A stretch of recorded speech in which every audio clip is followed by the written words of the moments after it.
Thank you very much for this introduction. So let me just correct you. I am not from Tours. I'm just an associate researcher there. I'm an archaeologist in territorial collectivities. Now I'm interested in the issue of metal detections, and I've been doing this for about 10 years. So, first of all, we will just have a little historical and technical overview about metal detectors. So these devices, they emit and receive magnetic fields, and this is interrupted. This field is interrupted by a metal, and when this field is interrupted, there is a sound that indicates roughly the depth of this. This was essentially used for military uses. In the First World War, it was used to detect mines, as you can see there in the upper image. Portable, mobile metal detecting devices were really invented in the early 1940s. A Polish officer who sought refuge in Great Britain, and this was developed for military use, and then it ended up being used for civilian purposes in the 1970s when the American bases, following the arrival of American bases in Europe. And that's when you had metal detection as a leisure develop, and it developed further in the 70s, of course, in the population that's searching for the thrill of the treasure trove. Now, I'll skip rapidly the legal questions because I think that the next speaker is going to mention them. Very quickly, public authorities were warned of the risk this use of metal detectors represented for archaeological heritage, especially with the recommendation 921 of 1981, which recommends for the use of immatriculation, registration systems or license systems, and also to encourage archaeologists to keep in touch with the local users of metal detectors and allow their participation in searches under the authority of a competent person. Of course, this recommendation doesn't have any legal value in itself. It's only a recommendation. And you also have the Malta Convention, which recommends the use of metal detectors to be subjected to preliminary authorization. Following this, the community of detector aficionados tried to have their rights defended, and they claimed that it was a leisure that was harmless and sound, such as collecting mushrooms. But it's actually about the lobbying it's about the work of a significant lobby of the manufacturers and the dealers of metal detectors. And you see here the similarities in their logos. So these are manufacturers of metal detectors and dealers of metal detectors. On the basis of this, the European legislators decided to work on two models, a collaborative model and a restrictive model. In the collaborative model, we have the Anglo-Welsh approach with a conflict of opinion between archaeologists and the Stop campaign, Stop Taking Our Past, and the promoters of detection, which created the Detector Information Group in relation with draft law which was aiming at restricting the use of metal detectors in England and in Wales. And in Wales there's a different law. Well, you have the authorization of the landowner, and the person making the discovery might get a reward that has to be shared with the landowner if the discovery is actually a treasure trove. La définition anglaise de trésor est différente de la nôtre, The definition of a treasure trove for English people is different. It has to be to have at least 10% of precious metal. It has to be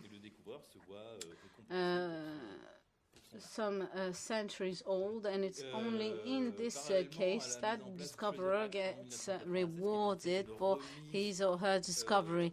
Then, following this Treasure Trove Act, which is about the modern regulation, which was at first a regulation that dated back to the 12th century. All the buried goods, all the precious goods buried, but you had to prove that the owner had the intention to recover them later. That was a law that was put into place against tax evasion already in the 12th century. So in the case of the treasure trove, the property was to the crown, and then you had this case of an object that had been buried without the will to recover it, so it couldn't be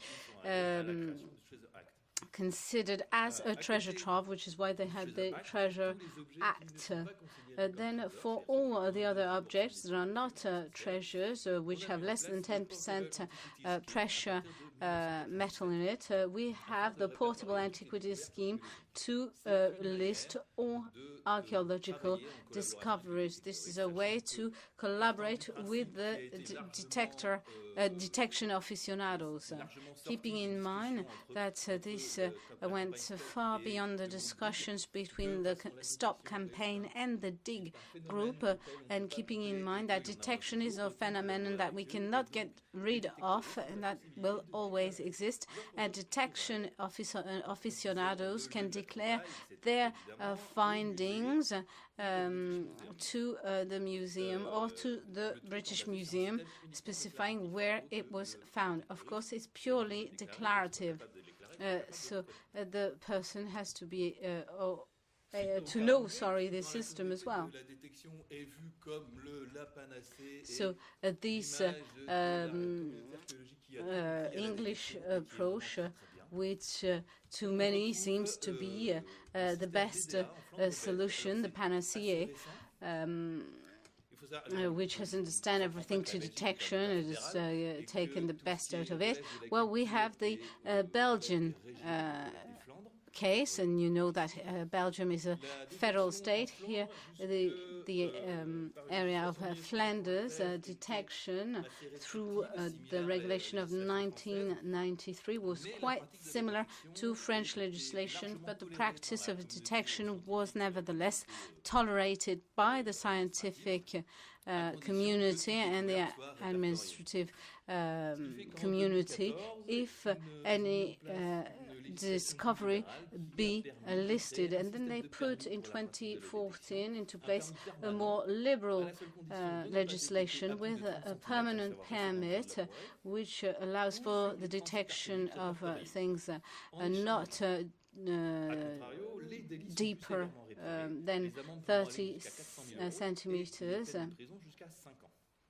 or on 30 listed sites. And then they created a platform in between 2014 and 2017, a platform called MEDIA, which enables detection aficionados to list their discoveries, the same as in France or in the UK. L'utilisation des détecteurs de métaux a été réglementée par la loi de 89. In France, the use of metal detectors was regulated by the law of 1989, following the declaration of Gilles Cochet, president of the Archaeologists Society, which led to a draft law put forward by Senator Marc Boeuf. This law mentions that nobody can use a material to detect metal objects and objects that can be of interest for prehistory, history, art, or archaeology without having obtained preliminarily some authorization. Any advertisement or instructions for detectors, metal detectors, should mention this article of the law, as in France nobody is supposed to ignore the law. The illegal use of such pieces of equipment can be fined 1,500 euros or 3,000 if there is a repeat offense. So there's also the idea of coincidence, but coincidence is not relevant to the use of a metal detector.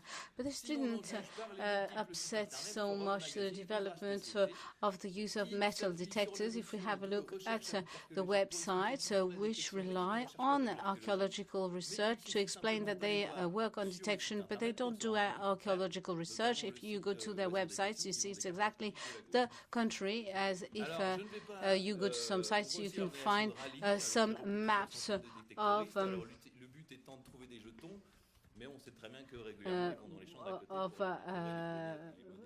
what France used to be. And I'm not going to spend more time on this.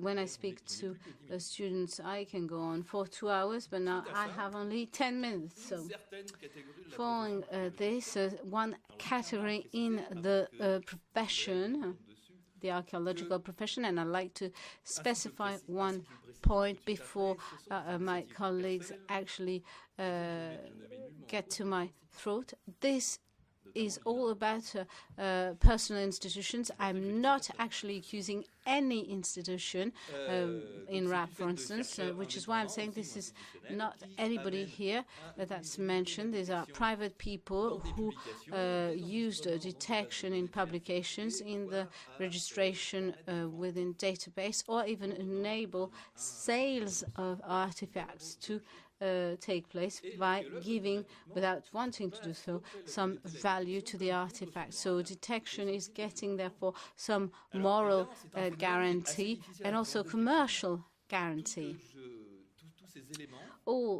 Of course, this is a phenomenon that's difficult to comprehend objectively, but whether you're speaking of Facebook, of other fora, they are very much developed by detectors. But this is a low-key activity because it is illegal and people fear reprisals. Nevertheless, in some scientific publications, you can identify some words that are used by this community as well. For instance, these numismatic publications that speak of boursier. I don't know if some of you came across this word, and this is a word that comes from the detection aficionados, and it comes from the fact that the coins found come from a little purse, and that's why they use the word purser. I'm not trying here to target specific people who might be very competent in their field of activity, but I remember a deposit where it was mentioned that they were very grateful to the discoverers who found these by coincidence, and finally they're not at all there by coincidence, they're actually detection aficionados. And I'm not here attacking anybody. I know that my colleagues who work on small artifacts know this database. It was put online in 2009, and it's actually listing small archaeological artifacts. It can be consulted by just anybody. It's a very nice tool when you want to compare objects. It is defined by its author as a collaborative encyclopedia, which is not said in the French publication, but that I could find in the English or Dutch publication, and he compares it to the Portobello scheme or the Mediae. And it was very quickly perverted and used by scientific to deal with their findings when they were not integrated. The author of the database is claiming he's not promoting any archaeological trap here, but you can find him on various fora of detection aficionados. His name is mentioned for findings to be identified or guaranteed if he's not actually coming up himself in person. And this leads to also questions on the references mentioned, unknown author, and this is also about the duplicability of information.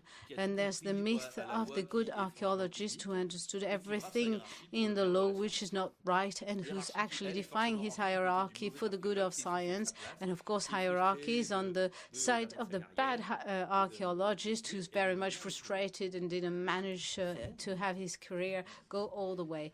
How many? What, seconds or minutes? Minutes. And therefore, there's this notion of the monopoly of research or actually conspiracy theory. These are all wordings that are detection aficionados wordings.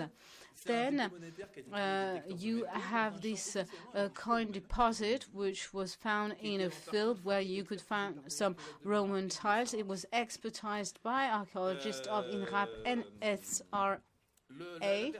The person, the discoverer who was working voluntarily and was covering this field with his discoverer, turned to the archaeologists. They thought they would keep silent on this discovery, and then they shared part of the batch together in the name of some coincidental discovery, and the rest went to the state. And the discoverer sold his good in Saint-Brieuc in July 2017, and he got 10,000 euros out of these sales. And it is this numismatic study that enabled for the assessment of the value, as that's how the auctioneer determined the value of the coins.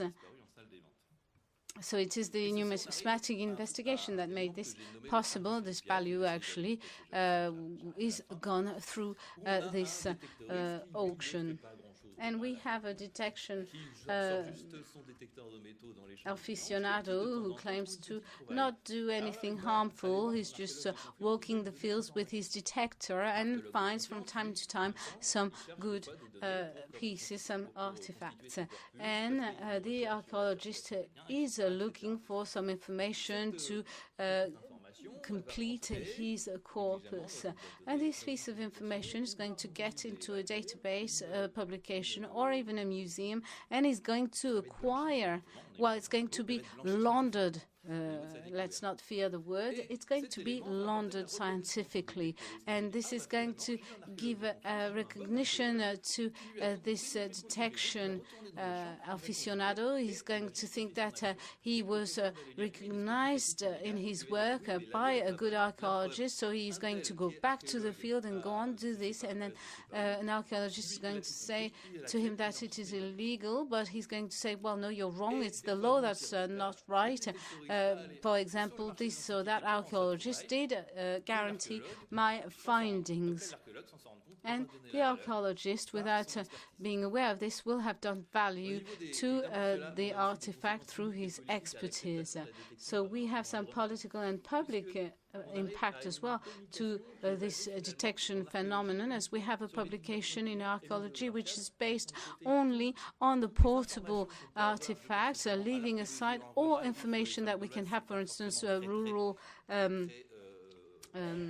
areas which are not necessarily very exciting for the great public in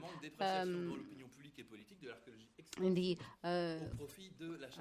Gaulish areas, and this to the profit of this reminds me of the discussions that we had in the Senate, where you had Eric de Ville, senator, who said that, there was no point in searching all the farms and pay attention to what was really exciting, actually. And to conclude, we can wonder whether this actually cooperation is so positive. We have here pictures from the British papers with the detection officer Leonardo, who just found a deposit of the 6th century. And you see the excavation here. Or I'm thinking of our archaeoanthropologist colleague for the discovery of a lead